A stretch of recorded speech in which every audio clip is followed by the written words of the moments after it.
আসসালামু আলাইকুম, স্বাগতম।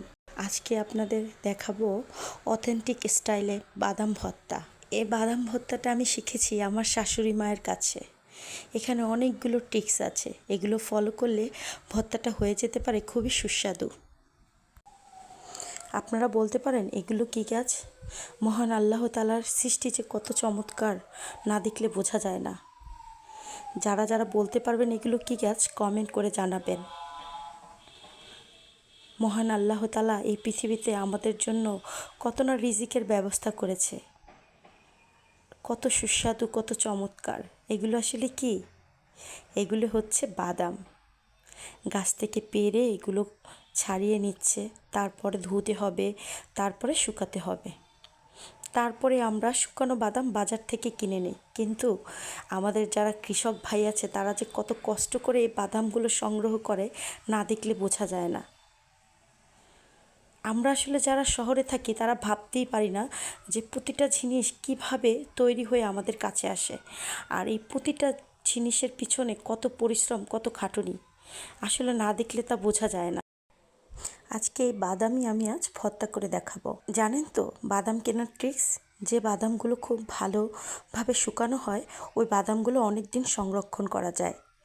তাই যে বাদামগুলো টোক্কা দিলে শন শন শব্দ হবে ওগুলো অনেক ভালো করে শুকানো হয়েছে। এই যে আমি বাদাম ভেজে নিচ্ছি। বাদাম ভাজার ক্ষেত্রে টিপস হচ্ছে আলতো জালে বাদাম ভাজতে হবে, খুব বেশি জাল দিয়ে ভাজা যাবে না।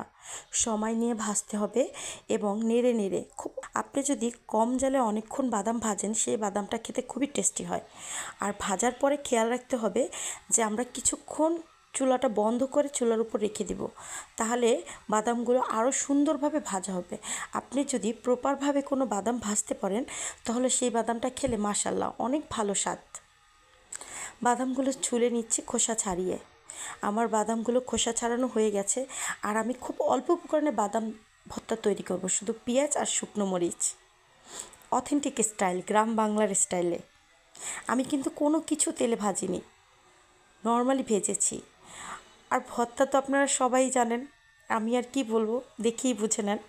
প্রথমে পেঁয়াজগুলো থেতো করে মরিচটা বেটে নেব, সামান্য একটু নুন নিব, তারপরে এগুলো বেটে তার মধ্যে বাদাম দিয়ে বাদামগুলো বেটে নিব। তবে বাদামটা যত সুন্দর করে বাটবেন তত খেতে ভালো লাগবে। বিসমিল্লাহির রহমানির রহিম। সূরা বাকারার 11তম আয়াত। ইয়া ইযা কিলা লাহুম লা তুফসিদুন ফিল আরদ ক্বালু ইন্নামা নাহনু মুসলিহুন। আর যখন তাদের বলা হয় তোমরা পৃথিবীতে অরাজকতা ও বিপর্যয় সৃষ্টি করো না, তখন তারা বলে আমরা তো সংশোধনকারী মাত্র। ব্যাখ্যা: এই আয়াতে আল্লাহ তাআলা মুনাফিকদের চরিত্র তুলে ধরেছেন। তারা বাহ্যিকভাবে নিজেদের ভালো ও নেক বান্দা হিসেবে উপস্থাপন করে, কিন্তু প্রকৃতপক্ষে তারা সমাজের বিশৃঙ্খলা, বিভ্রান্তি ও ফিতনা ছড়ায়। যখন তাদের বলা হয় তোমাদের মাঝে সমাজ এবং দ্বীনের ক্ষতি করছে, তখন তারা দোষ স্বীকার না করে নিজেকে সংশোধনকারী দাবি করে। শিক্ষা: নিজের কর্মের প্রতি সতর্ক থাকা দরকার। আমরা যেন এমন কিছু না করি যা সমাজের ফিতনা এবং বিভ্রান্তি সৃষ্টি করে। ভালো কাজের দাবিদার হওয়ার আগে নিজের নিয়ত ও কর্মের বিশুদ্ধতা করতে হবে। কেবল মুখে ভালো বললেই কেউ ভালো হয়ে যায় না। মুনাফিকদের বৈশিষ্ট্য চিনে রাখা উচিত, যেন আমরা তাদের মতো না হয়ে যাই, না তাদের অনুসরণ করি। উপসংহার ও দাওয়াত: আসুন আমরা এই আয়াত থেকে শিক্ষা নিয়ে নিজের চরিত্র ও কাজকে বিশুদ্ধ করি। আল্লাহ আমাদের সকলকে সত্যিকার মুসলিম সংশোধনকারী হিসেবে